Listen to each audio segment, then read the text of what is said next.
Hola, Geek fans! Welcome back to another Game of Thrones recap show. And I'm Shane Gertz. This is Jacob Destels. We're doing episode 4 today, and so much awesome stuff happened. Yes. As always, we're going to follow the format of location because we're not going to try to follow it chronologically because they cut back and forth and it's confusing. So we're going to start this week with Castle Black. It happened. One of the Starks actually reunited another Stark. Yes, that was probably my favorite part of the episode because I've always been waiting for this to happen. One of the Starks meeting the other Starks because we haven't really seen that since Robb Stark with his mom, like way back. Yeah. No, this is crazy. Yeah, Jon Snow finally meets his sister. And as I suspected might happen, they started thinking about taking back Winterfell. Yeah. Ramsay sent him a message saying, "Hey, we got your brother Rickon. We don't like wildlings. We're to come there and fuck you up unless you make a change with Sansa." Jon Snow was not having any of that. Yeah.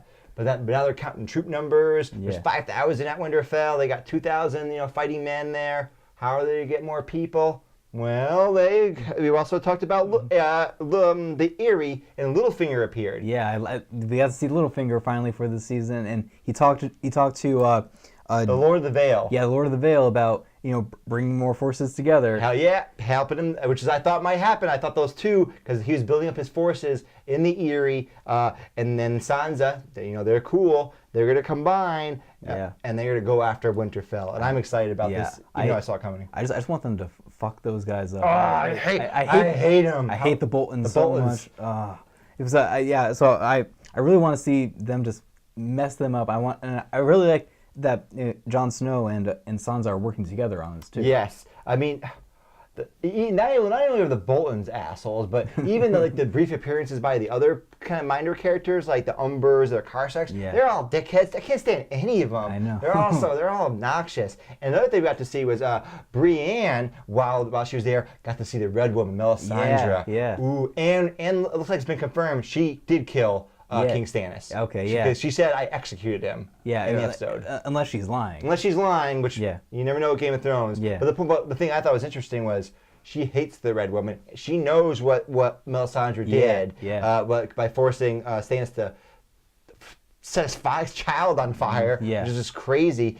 But Davos still doesn't know, I don't think. Yeah. Davos, he almost learned about it. Yeah. He was in that conversation, but he was just like he looked confused. Yeah, wait, what are they talking about? And he knows that she'll do that. Melisandre will do some crazy fucked up shit. He knows that, and he knows something bad happened, but he doesn't know yet. And I'm wondering when he finds out, because they're kind of becoming buddies now. Yeah. And they never were buddies before. Yeah. What is he gonna do? Yeah, I don't know, but Brienne really hates her because the whole her whole search for finding a Stark started when that weird shadow thing. Oh yeah, the devil baby. Shadow black magic. Yeah, it killed the king that she was serving under. Yes. So then she needed to search for someone else. So yeah, I really like seeing that because I love when the show takes two separate groups of people and brings them together. We get to see these characters interact with each other. Yeah, it's so cool because a lot of this stuff, again, Game of Thrones takes place in real time over years. Yeah. It's in the 6th season now, but it's like every year, maybe even longer. There's the breaks. So this stuff that happened, like the old king being killed by the black magic, happened 4 years ago. Yeah. So it's really neat how they bring these threads back and they connect them. I love that about Game of Thrones. Yeah, there's so much going on, but what's the next thing? Next, we are at Slavers Bay. Yes. Tyrion is trying to negotiate with all the slavers. Slavery has come back to most of the Slavers Bay, except for the city that they're staying at. And he's taking the diplomatic route. He's like, yeah, slavery's horrible, but these people, we have to negotiate. We have to find a realistic solution to the problem. So he says, oh, we'll give you 7 years. We'll pay you money, blah, blah. Grey Worm is not too pleased about this, being a former slave. The other lady, they're like, well, why would you do this? You can't do this. We were slaves. This is horrible. Yeah. So Tyrion says like we're not actually going to do this. We're going to mess them up. And then Graham was like, no, they're going to mess you up. But that's what they do. They use people. Yeah, we're going to use them. But no, that's what they do. They use people. Do you think that Tyrion actually has a plan to use them, and or do you think he's actually going to go along with this 7-year thing? I'm hoping that he sends a dragon to kill off the leaders. yeah, that's probably what's going to happen. Yeah, my guess would be Tyrion's mindset would be, if this works, we'll go with it. Yeah. But I got my real plan here. Maybe this will work. Yeah. But I got my real plan here, and it involves some dragons that he became friends with last week. Yeah. They're the new besties. Yeah. I really like what they're doing with Tyrion. I like how he's he has this power structure that he's building. Yes. While Khaleesi's on vacation. Yeah. But what's the next thing? Next thing, we're moving on to the Iron Isles. Reek. Yes. Maybe now coming closer to Theon is back. He meets his sister, and his sister, of course, because everyone on the Iron Isles kind of distrust each other, I've noticed. It's like, well, why are you here? You think you're going to get the throne now? Yeah. I had a bunch of good men killed trying to save you, and he's a mess. Yeah. But he's slowly becoming less of a mess, and then he tells his sister, no, I'm here to support you in the King's Moot. There's an upcoming King's Moot, which is to decide the king. We know that Balon Greyjoy's brother, who killed Balon Greyjoy, the former king, he's going to be part of it. Yeah. I don't know who else will be part of it, but I'm excited to see the family come back together. Yeah, I really like seeing their reunion, because I got really excited. I think 2 seasons ago when she said she was going to go rescue him. Yes. But then it didn't work out. No. It didn't work out at all. But I got a little bit more of an understanding, like why she was so mad at him. Yes. And so I really like seeing that reunion. And I actually like the character of Yara. Yeah. I just like the actress that plays her, and it feels really believable, that character, to me. Yeah. So and I like what he said. Like he said, she said, what do you want? And then he said, I want you to rule. Yes. And just have me help. Yes. So so we're gonna see. Clearly, what's gonna happen is he's gonna throw support behind her. I'm not sure what he's gonna do, and then there's gonna have this King's Moot, and then maybe. I'm not sure if the King's Moot will be resolved before the end of the season. I think if it is, I think maybe they will come and maybe add fighting forces on the Stark side. Maybe, but that might, I'm not sure. They might not have that happen till later. Because eventually what this is all leading up to is they're getting rid of the enemies that are the human enemies, like the Boltons and whatnot, and the slavers in Slaver's Bay, or the Sparrows. These people are all going to go away at some point. Yeah. Right? And then there's going to be some sort of unity of some kind, and then they're going to fight the White Walkers. Yeah. That's kind of what it's leading to, I see. But I'm not quite sure who's taking whose side or who's going to exactly win. But eventually there's going to be White Walkers, Army of the Dead, and humans. Yes. That's what I'm thinking. Yeah, that's what I'm thinking too. Because we've seen that there's, thousands of White Walkers out there. Thousands of whites. Yeah, of white, yes. And then those are the zombies. Yes, and then they're going to have them, and then so they're going to have to bring multiple armies together to be able to fight them off. Yeah, I'm thinking Khaleesi's going to come. She's going to finally cross the Narrow Sea with her army, and then she might take King's Landing, defeat the Lannisters. Who knows? But in the end, I'm imagining like a Tyrion, Khaleesi, and like Jon Snow leading an army with the giant and the dragons up against the army of the undead and the White Walkers. That's going to be amazing. And then they're going to put a little bit of extra money in that fight, and it's going to be badass. Something like that. Yes. They're going to throw some twists in there, but something like that. Now let's move on to King's Landing. So we finally get to see the Queen. She doesn't look too good, but her brother, Sir Loras Tyrell, he's looking even worse. Yeah. And it's later revealed that she's going to take the walk of shame for her brother's sake. Yeah, and then her mom I think his grandmother, Lady Tyrell. Grandma was like, that can't happen. And then, we're not doing that shit. Yeah, and then Cersei's like, I agree. so let's figure something out. And she actually has to sit in on their meeting this time. Yes, because she explains to them, hey, we're divided, and that's only helping them. Yeah. And then the Tywin's brother, I didn't know this. Tywin's brother, that guy that deserted to the Sparrows, he used to be a lover of Cersei. Yeah. You know, the nephew. That's his son. Oh, And they made a casual reference like, have you just given him up hope on your son? You know, and he's like, no, you're right. And I never made that connection then because they say he's a nephew, and then who else is? There's no other Tywin brothers or sisters that I know of. So it's his son. So I thought that was kind of neat. And another example, they tie things together so well. Things I never even thought about. I mean, this guy Tywin's brother, which I can't remember his name right now.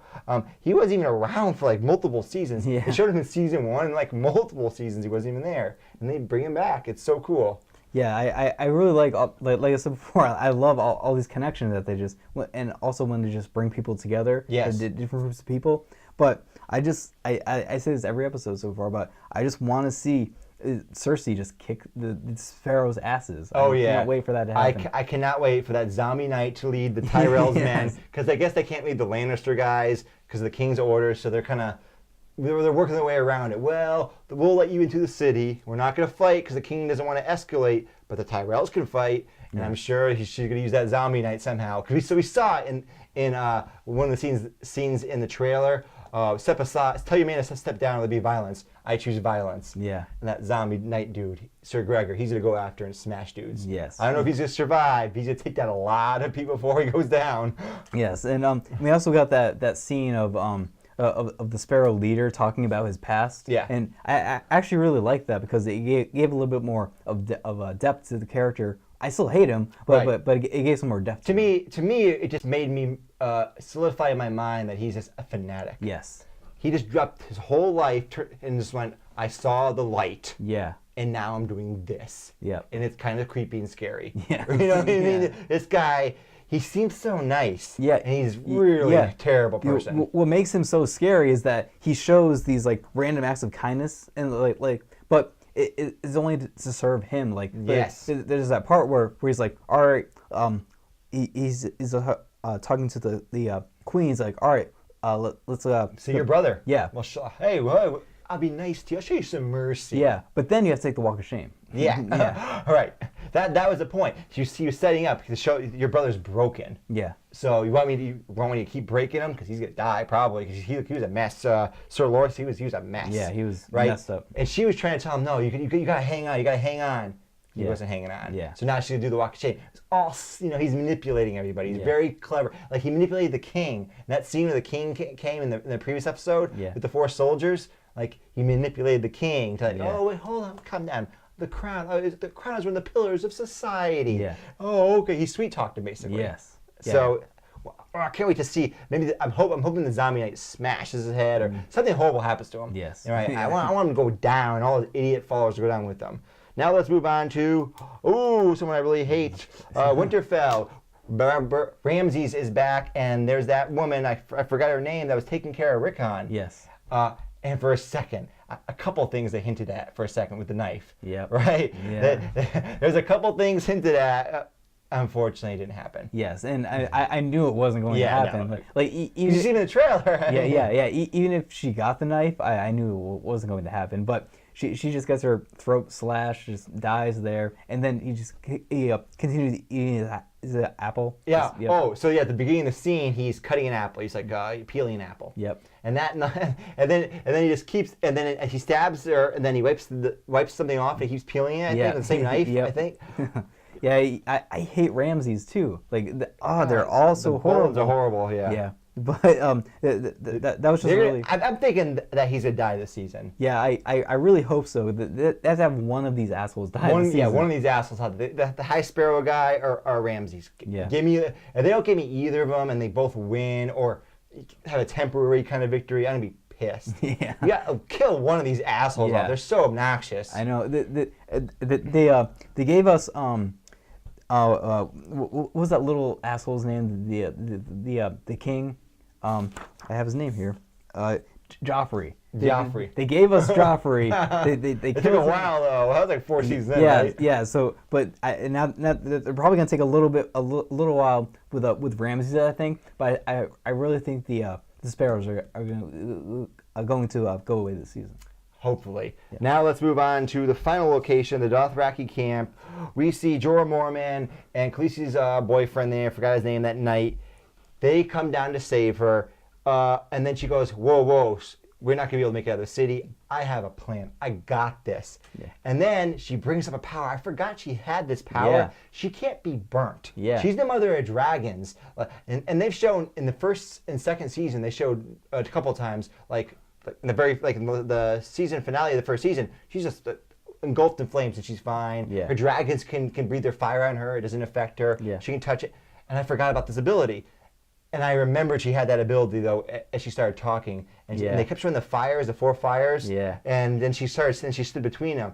And as soon as she grabbed one of them, I'm like, okay, I see her plan now. Yep. And then she burned them all alive. Burned them all alive. And then just walked out of there. But like you said, like the Terminator. Yeah, and T-1000, right there's an explosion, and he comes back out. Yeah. And then she walks, and the entire population is there, and they just all bow for her. Yeah.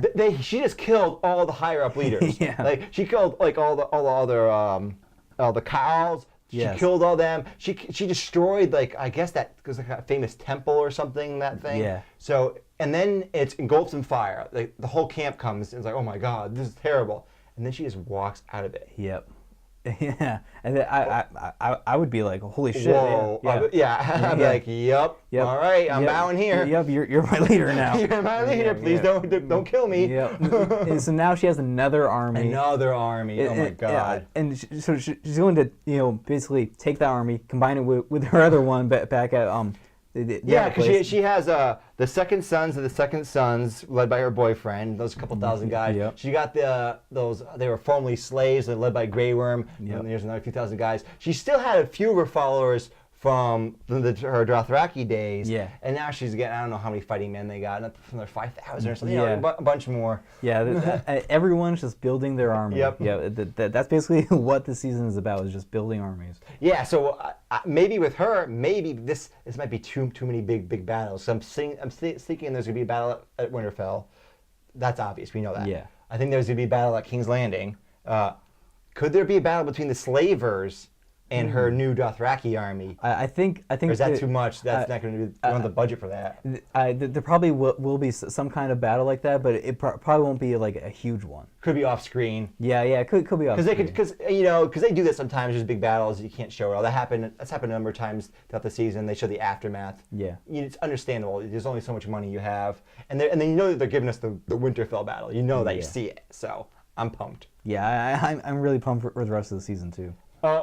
Jacob, have you noticed that I think this season is moving along, it feels faster paced? It definitely does feel faster paced, and especially with this episode, because we waited so long to see things like the Starks meet each other, and then they give us that in the fourth episode of the season. So I think they're just setting stuff up for something bigger at the end. And I was surprised about how fast Khaleesi's storyline moved forward. Yeah. I thought they were going to have a few episodes where they'd show for a few minutes each episode doing stupid rituals, having talks about nothing. They're going to show Jorah Mormont and another dude just kind of wandering. Oh, where is she going? I don't know what's happening. It's going to be kind of lame. And I thought, in case of the meeting with Sansa and Jon Snow, I figured eventually some of the Starks were coming there. I said that they're coming together. But it looked like they did a fake out where Jon left. So I'm like, oh, they're going to do the thing where the person leaves and the person comes. No, they didn't do that. Yeah. No, Jon was still there. He just wasn't leading anymore. Yeah, I love that they did that. And I love that they actually move forward a Khaleesi's storyline, because I remember we talked about in the previous videos that we really hated that. It seemed like it was just they're like, just, kill time. Yeah, kill time. But then they just did this episode, and I loved it. I loved it too. Anything else you want to say, Jacob? Nope, I'm just really excited for the rest of the season 6. I am pumped. Stay tuned for the rest of the recap shows. We're going to try now to get these out sooner. Yeah. Monday or Tuesday. The show airs Sunday night instead of 2 weeks later. Yeah. Anyways, folks, it's been Geeks at the Movies. Stay tuned for more Game of Thrones recap.